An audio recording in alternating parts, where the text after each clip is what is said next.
સુરતમાં અતિ ભારે વરસાદના કારણે સર્જાઈ વિકટ પરિસ્થિતિ।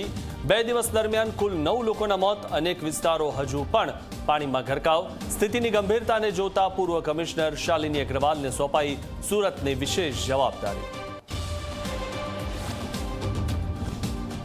15.5 ઇંચ વરસાદમાં નવસારીમાં પાણી। પૂર્ણા નદી ભયજનક સપાટીને પાર થતા પૂર આવ્યું।